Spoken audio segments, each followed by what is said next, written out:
What's up, everyone? This is Minnie here, and today we're going to be talking about what ships I recommend for ranked battles season 3 when you're in the Silver League. Now, before we get into that, a couple items of housekeeping. One, a reminder, this is not a be-all, do-all, end-all list of the ships you can take into ranked. I am firmly of the belief that most ships from tier 8 to tier 9 you can take in to ranked for Silver League and be able to rank out. These are my personal favorites, as well as ships I think will make the job a little easier on you guys.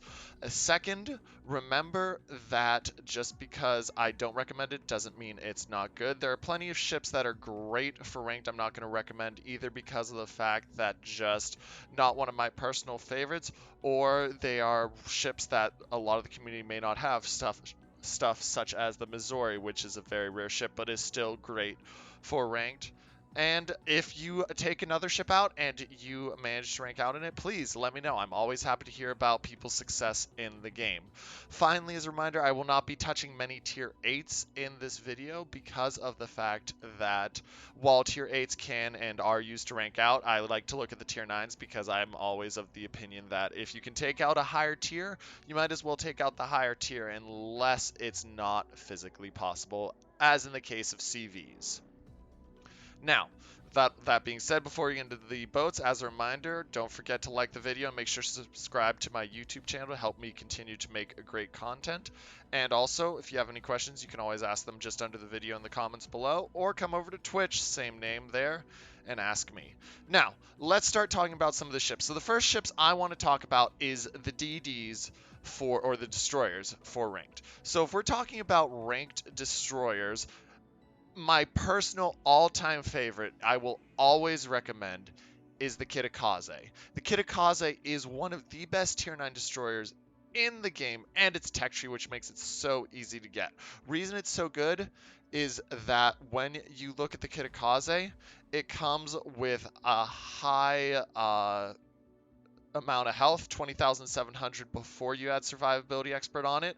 Plus it comes with extremely high DPM. You're looking at 8 guns firing every 3 seconds, 30 millimeter HE shell armor pen capacity, and when you put IFHE on it, you get up to that magic number where you can pen the decks of most tier 8 and 9 battleships at the 37 millimeter armor pen capacity. Beyond that, it can win most fights against other DDs, has a very nice smoke at 20 seconds long action time with a 93-second dispersion time, and between the speed boost and the torpedo reload booster, you can use that very effectively against battleships. I can't say it enough, one of the strongest tier 9 DDs and an excellent choice if you're looking to take a destroyer into battle and try to win. Other destroyers at tier 9 that are really good would be a lot of the French ones. The Mogador, which is another tech tree one, is a phenomenal tier 9. There's a reason we saw this a ton in the clan battle season that just ended, with the fact that as you look at the Mogador once again, and we'll open it up, take a look, you look at it, 16,900 on the base, but once again, when you bump it up, you get up to 20,200 plus the survivability expert. Really, really high. Slower guns, but high damage at that 139 millimeters. And you have not only the engine boost, which makes it almost impossible to shoot accurately at if you know how to zig and zag, but you have the main battery reload boosters, which will help you crush DDs that you fight in close quarters combat. But of course, the biggest thing that makes the Mogador successful is its ability to shoot at range. You look at it and it's getting a 12.8 kilometer base range before you add on advanced firing training and the other skills that allow you to increase the main battery range, or pardon me, it's no longer AFT, but whatever it is that allows you to add on to the main battery range. And in addition, it has the saturation mechanic, which makes it, the more damage you take, the less damage you take. So sure, you're going to take early on good damage, but then it's going to be chunking you down just by the hundreds because they deal less damage in the same time because of the saturation mechanic, which is beautiful. Other DDs that can really work are, I love Germany's Z46. With the reason I love the Z46 is because of the hydro. Hydro on this thing, 5-kilometer detection of ships, 100 seconds. Perfect for charging the smoke of a DD in a cap, or you smoke up in a cap and something steps in the cap, you hydro it, force them out of the cap, puts you in a real good advantage. I love all three of those DDs, and the best thing is that they're all tech tree. Now, at the cruiser level, it's a little more difficult. Cruisers are in a very awkward spot because of the fact that you're going to have, between the battleships and the high firing level of DDs, you need good tanking cruisers. First choice for cruiser is going to be the Alaska. The Alaska is a premium tier 9 US ship. Comes with very nice hit points, 60,800 hit points, strong armor. It's got a beautiful casemate armor deck, 229 and 178.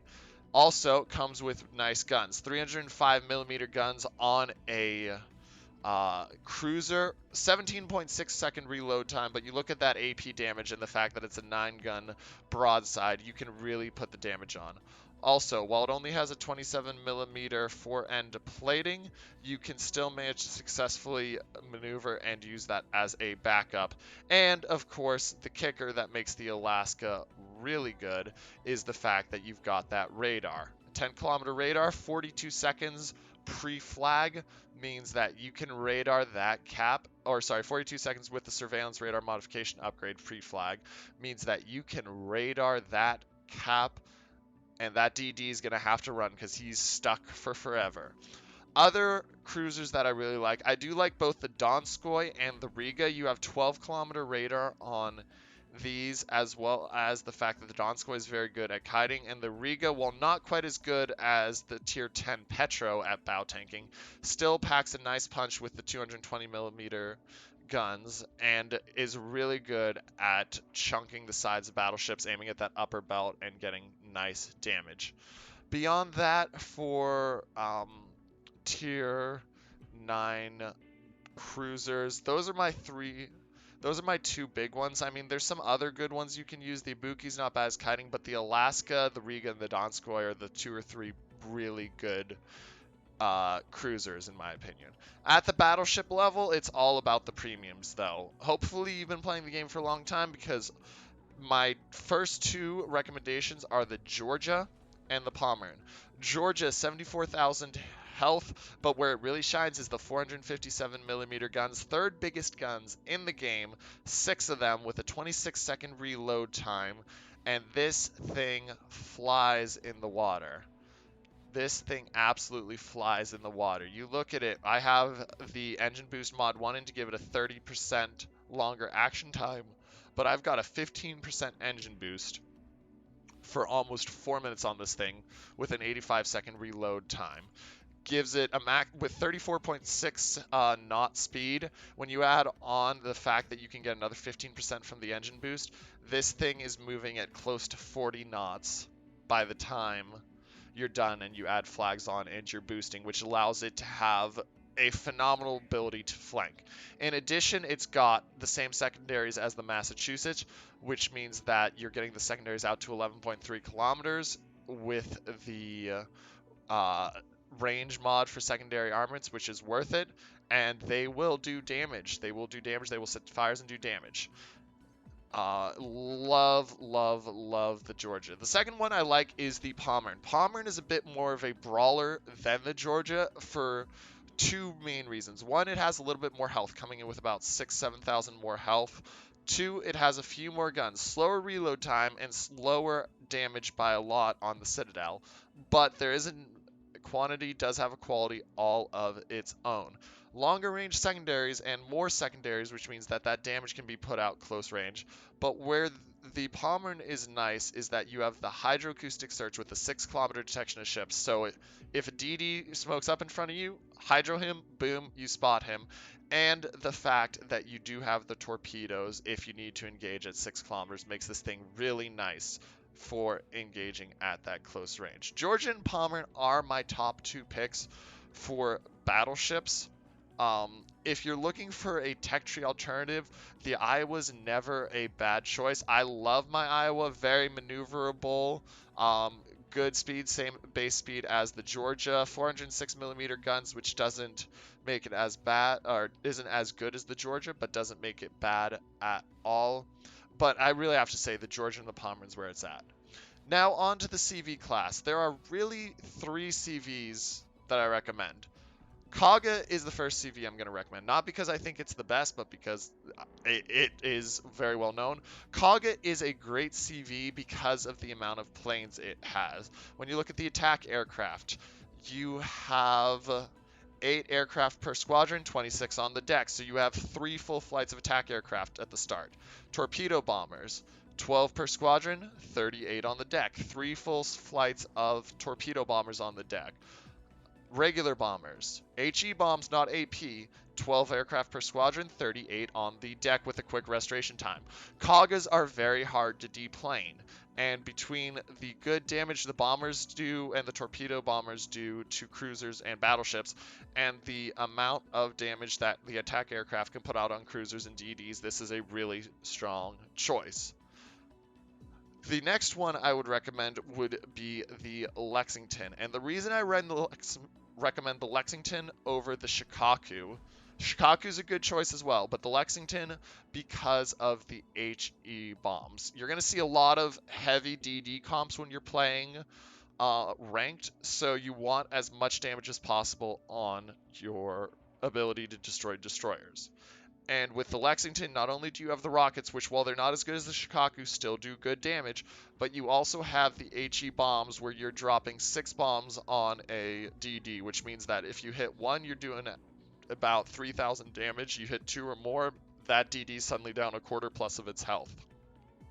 Torpedoes aren't terrible. They're not great either. I mean, you're going to get good damage, 10 to 12k, but they are, to be honest, they are slow. 35 knots means that they're going to take time to get there. They're not going to be as good as Shikaku torps for trying to torp DDs, but you can still use these effectively against aircraft. I would not recommend the Parseval or the Implacable, Indomitable, etc. because they're not worth it in my opinion. They have too many weaknesses. But the best one, and the one I will be running, is the Enterprise. If you're lucky enough to have an Enterprise, I cannot recommend this ship enough. The reason the Enterprise is so good is because of a couple things. One, tier 10 fighters on a tier 8 ship, meaning that you're able to dominate the fight against other CVs by having the larger patrol radius on your fighters, meaning that they can successfully block off other ones, and they're going to shred any planes they run into. 12 attack rocket planes per squadron, and you start with 20.